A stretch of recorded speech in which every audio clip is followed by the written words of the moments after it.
आज के case studies के इस लेक्चर में बात करेंगे, अगर पति ने पहले सेक्शन 9 का केस फाइल कर दिया है तो ऐसा करने से पत्नी सभी केसेस हार सकती है, यहां तक कि पत्नी को कोर्ट मेंटेनेंस देने से भी इनकार कर सकती है और इसके अलावा पत्नी को जेल भी हो सकती है, उसके परिवार वालों को भी जेल हो सकती है।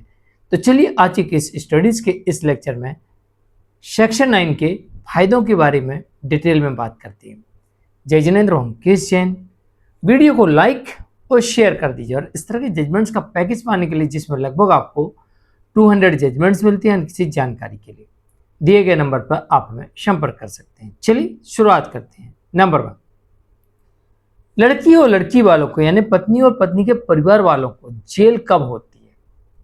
आपने सेक्शन 9 का केस किया, पत्नी ने इसमें मेंटेनेंस की डिमांड की और मेंटेनेंस लेने के चक्कर में पत्नी ने उधर सीआरपीसी 125 या बीएनएसएस 144 का केस फाइल कर दिया, उधर डोमेस्टिक वायलेंस का केस फाइल कर दिया, उधर दहेज उत्पीड़न का केस फाइल कर दिया और आनंद फानंद में सारे केसेस फाइल कर दिए और आप पर दबाव बनाने के उद्देश्य से भर भर के झूठे आरोप लगा दिए। और यही पत्नी के लिए एक यहीं से मुसीबत स्टार्ट हो जाती है। अब पत्नी ने उसमें लिख दिया कि हमने दहेज दिया और दहेज के फर्जी बिल्स से दर से ला किया असली बिल्स लगा दिए।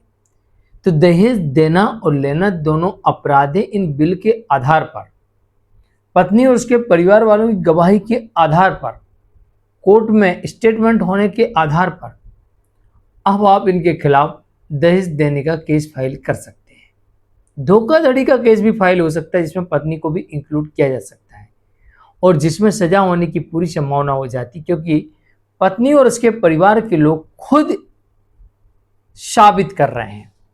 इसके अलावा अधिक मेंटेनेंस लेने के चक्कर में पत्नी ने फर्जी एफिडेविट दे दिया जिसमें अपने आप को रोजगार होते हुए बेरोजगार बता दिया, संपत्ति होते हुए बेनामी मेरे पास कोई संपत्ति नहीं है, और पति की इनकम जानते हुए गलत बता दी। ये भी अपराध है। पत्नी को पूर्णतः पता है मेरी पति की सैलरी कितनी है, उसके बावजूद भी कोर्ट को गलत बता रही, गुमराह कर रही कोर्ट को गुमराह करके अधिक भरण पोषण लेने के चक्कर में गलत एफिडेविट दिया, तो ये भी एक अपराध है।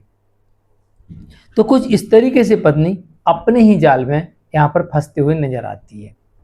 तो अगर पत्नी ने झूठा एफिडेविट दिया है, झूठे उसमें चीजें बताई गई हैं, तो यहाँ पर पति झूठा एफिडेविट देने पर भी पत्नी के विरुद्ध एक आपराधिक मामला दर्ज करवा सकता है। तो इस तरह से पत्नी और उसके परिवार वालों को सजा हो सकती है और इन केसेस की वजह से हो सकता है कि पत्नी आपके साथ सारे केसेस में सॉर्ट आउट करने के लिए आपसी सहमति पे सहमति बना ले और सारे केसेस अपने वापस ले ले, वरना हो सकती है सजा।